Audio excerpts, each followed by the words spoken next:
Ya, Bribka Seladi sudah menyambi sebagai seorang pengepul sampah itu sebenarnya sudah lama sekali, namun memang baru minggu lalu kira-kira itu sosial media itu sangat heboh dengan foto-foto dari Bribka Seladi dan juga aksinya ini.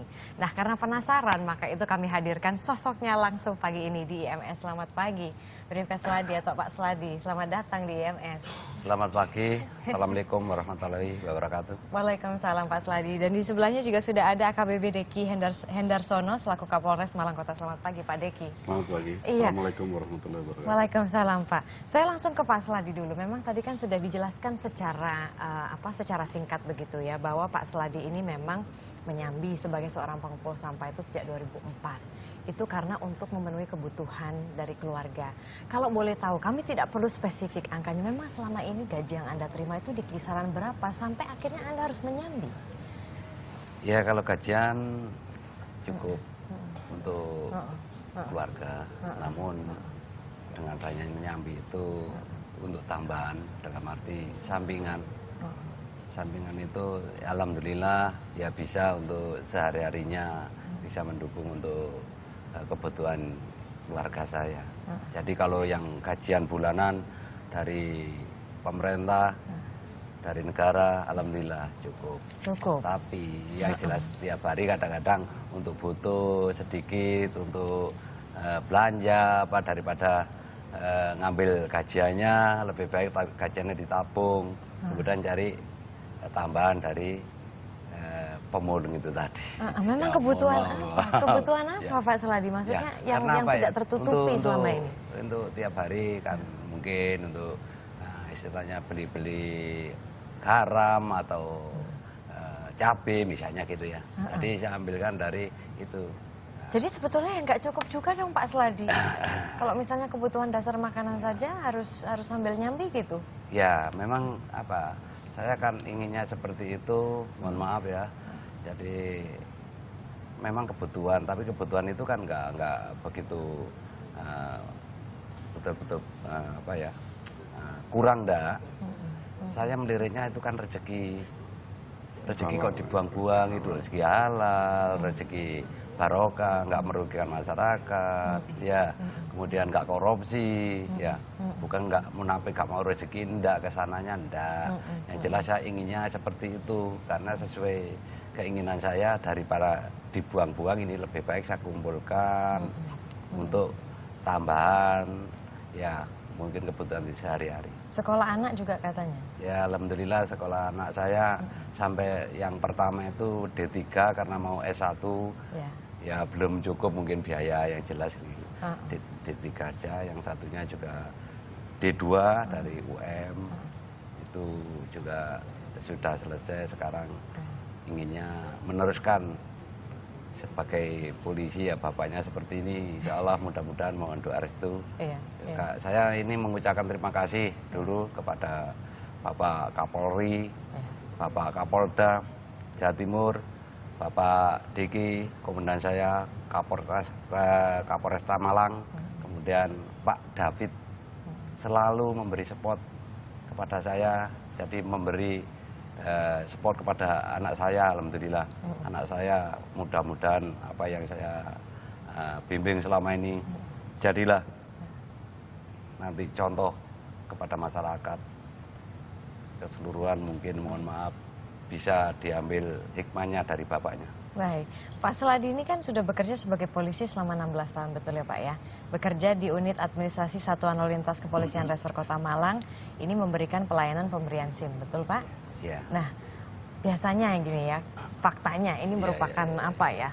Fakta yang semua orang juga sudah tahu gitu loh. Kadang-kadang kalau misalnya mau mendapatkan SIM cepat ya ada aturan tertentunya gitu. Kalau misalnya mau lama ya silakan ikuti aturan yang ada. Apa yang membuat Anda, apa sumber kekuatan Anda sehingga Anda selama 16 tahun ini bisa menghadapi godaan yang mungkin sebagian dari teman Anda itu tidak bisa handle gitu loh Pak? Jadi gini, saya terutama ya terima kasih juga ya, mau nambah, memang itu tugas saya sesuai dengan ketentuan yang ada dari Bapak Kapolri sampai Pak Kapolda, dari Bapak Disiki yang Kapolri saya yang setiap hari mengawasi kemudian Pak Kasat Lantas juga yang terus mengikuti. Yang saya jalankan apa aturan yang ada, yang sudah digariskan yang ada. Tapi sebagian Jadi kan dengan ada yang adanya itu saya jalani dengan ikhlas. Sebetulnya dengan ikhlas ini kalau dinikmati betul-betul nikmat. Karena apa? Bisa membantu seseorang tanpa mengeluarkan biaya.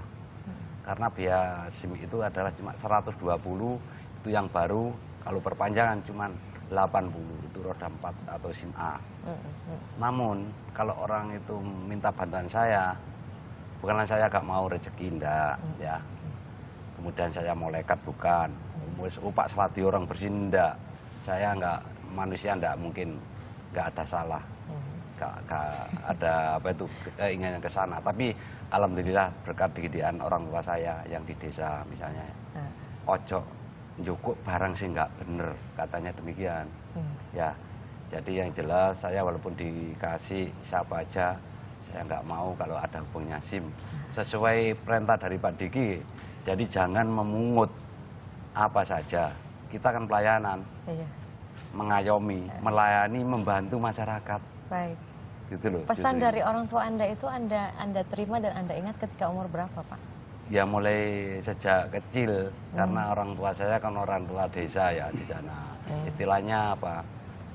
Nah, kalau ibu, kalau di kota ibu ya, kalau di desa mbok ya, mbok ya. Mbok yang bilang nggak boleh gitu ya. ojo njukuk barang. Nah gitu ya. Yang bukan miliknya. Ojo pek binek barangi liyan. Ojo njewit wong lek gak krasa dijewit loro ya. Misalnya awakmu krasa dijewit loro ya ojo njewit wong. Iya. Itu artinya penjabarnya luas. Iya, ya. Jangan ngambil punyaan orang kalau bukan haknya. Ya, memberi contoh kepada orang lain misalnya seperti itu. Sudah merendah hati. Jangan neko-neko, rezeki yang bagi yang Maha Kuasa. Iya. Gitu loh. Luar biasa Pak Sladi ini. Gitu. Pak Deki, bagaimana Anda melihat sosok dari Pak Sladi selaku pimpinannya selama ini? Selaku pimpinan di Polres Malang Kota, saya melihat bahwa anggota saya ini mempunyai jiwa yang tingkat kesederhanaannya tinggi, mental yang bagus, artinya dia tidak malu, tidak gengsi ya, ini yang perlu dicontoh oleh yang lain, kerja keras. Dan kemudian saya selalu tekankan, bahkan sudah saya jadikan doktrin ketika saya pertama masuk itu, bekerja dengan ikhlas, selalu tersenyum, tidak tegang tapi bertanggung jawab, melayani masyarakat dan menjadi contoh di masyarakat. Itu sudah saya pasang di Polres Malang Kota. Sudah dipasang sejak saya masuk. Oke. Sejak saya masuk sudah saya dan dia sudah melaksanakan itu semua. Oke, baik. Nah Pak Deki, ini kan apa yang terjadi, maksudnya ketika kisah Pak Sladi ini muncul di publik lebih luas lagi begitu kan. Kemudian kan muncul satu isu gitu, bahwa gaji polisi itu memang mungkin nggak cukup kali ya. Bahkan kemarin juga Pak Agus Raharjo, Ketua KPK itu sempat mengungkapkan juga kepada media bahwa ada perbedaan besar antara polisi yang bekerja sebagai penyidik di KPK dan juga polisi yang seperti Pak Sladi ini gitu. Nah kemudian ke depannya ada rencana seperti apa? Mungkin untuk memperbaiki situasi penggajian ini, Pak. Kalau saya masih jadi Kapolres, saya hanya bisa mengatakan amin. Amin aja amin gitu, nerimo aja gitu Pak. Ya kalau seandainya dinaikkan bersyukur, kalau belum kan. Tapi butuh nggak sih Pak sebetulnya? Kenapa? Butuh nggak sih Pak? Relatif. Relatif maksudnya? Artinya kalau kita bisa bersyukur dan kita bisa mengendalikan pengeluaran gaya hidup, saya kira bisa. Bisa sebetulnya bisa. Pak. Jadi bisa ini. Iya betul. Bisa. Jadi oke, mungkin ada nggak pesan Pak, mungkin dari Pak Sladi dan juga Pak Deki gitu. Kan sebagian dari teman-teman polisi itu mungkin tidak seperti Pak Sladi, tidak seperti Pak Deki gitu.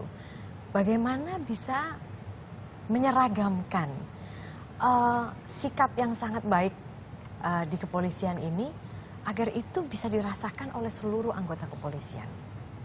Ada pesan Pak Sladi? Jadi pesan saya ya marilah kita ini semuanya teman-teman saudara saya kan semuanya pasti mempunyai pikiran atau hati yang mulia. Harus sabar, tawakal, berdoa dan usaha. Ya, kita harus sabar menghadapi apa saja, tuntutan apa saja kita harus sabar. Godaan apa saja? Godaan apa saja harus kita sabar. Tawakal juga sama seperti itu. Tawakal juga, misalnya saya menghadapi seperti itu, situasi seperti itu. Saya sebagai polisi, ya kita harus hadapi dengan tenang. Tantangan terberat yang Bapak pernah alami selama 16 tahun menjadi polisi, godaan terberat yang pernah Anda alami? Ya selama ini banyak sekali. Saya dulu sudah pernah ada di Samsat bagian BWKB, pernah. Itu 2085 ya, 85 sampai 98 pernah. Ya tetap seperti ini. Godaannya apa yang pernah Anda alami? Ya, ada orang mutasi, misalnya Pak titip mutasi, itu godaannya masalah ekonomi aja. Di SIM juga sama. Kalau di BWKB orang mohon bantuan Pak untuk kecepatannya Pak. Ngasih misalnya dikasih uang, mohon maaf, ini godaan yang luar biasa. Semua manusia pasti godanya itu, masalah uang, mohon maaf ya, mohon maaf yang sebesar-besarnya. Di SIM juga sama. Alhamdulillah sampai saat ini saya belum pernah orang ngurus SIM praktek roda 4 membayar ke saya. Jangan pernah Pak, jangan belum pernah. Yang jelas saya mohon maaf bukanlah seperti tadi ya. Jadi kalau memang orangnya ngurus ke saya misalnya minta bantuan, saya tolak. Mohon bantuannya Pak, saya tunjukkan, saya arahkan sesuai perintah dari Bapak Diki dan Bapak Kasat David. Ya. Ini caranya ujian, teori lulus, praktek lulus, baru 120. Mungkin sampai saya bantu, ya karena sudah bagus, kesalahan sedikit saya bantu, tidak ada biaya sama sekali. Jangan ngasih uang, apa saja. Ada juga yang ngotot ke saya ngasih uang, daripada sampean kasihkan saya, silakan kasihkan anak yatim, masukkan masjid, fakir miskin, ya. Jadi saya arahkan ke sana. Baik. Ya. Nah kan Pak Seladi ini tahun depan pensiun ya Pak? Ya. Udah gitu rencana ke depannya seperti apa? Rencana ke depannya mudah-mudahan ya anak saya mengganti saya supaya bisa menolong sesamanya. Mungkin yang dibutuhkan anak saya bisa kerja seperti saya, mengabdi kepada negara dan bangsa yang baik, bisa untuk suri teladan. Iya, ini singkat saja Pak, kan anak Bapak itu udah daftar 2 kali terus gagal gitu kan. Kalau misalnya nih tiba-tiba, misalnya gitu ya Pak Kapolri, ya wes anakmu wes masa jadi polisi aja gitu. Itu dianggap sebagai apresiasi yang bisa diterima atau apresiasi yang mungkin, wah gara-gara ini jadinya anak saya masuk. Alhamdulillah. Anda terima atau tidak? Itu rezeki dari Yang Maha Kuasa. Jadi saya terima. Memang yang saya harapkan anak saya, satu-satunya laki-laki itu ya. Ya, itu supaya betul-betul membantu, mungkin sudah jadi atau sudah jadi polisi, membantu masyarakat yang mungkin mempunyai masalah bisa dibantu. Mungkin orang susah, istilahnya gitu. Orang susah membantu orang susah seperti ayahnya ya. Oke, baik, terima kasih banyak Pak Seladi dan juga Pak Deki sudah hadir di sini. Semoga semangat ini semakin menyebar sehingga ini menjadi teladan yang tentunya menjadi perbaikan bagi semua begitu, tidak hanya bagi aparat, tentunya bagi masyarakat yang memang berdekatan dan memiliki hubungan yang baik dan semakin baik dengan masyarakat. Nah,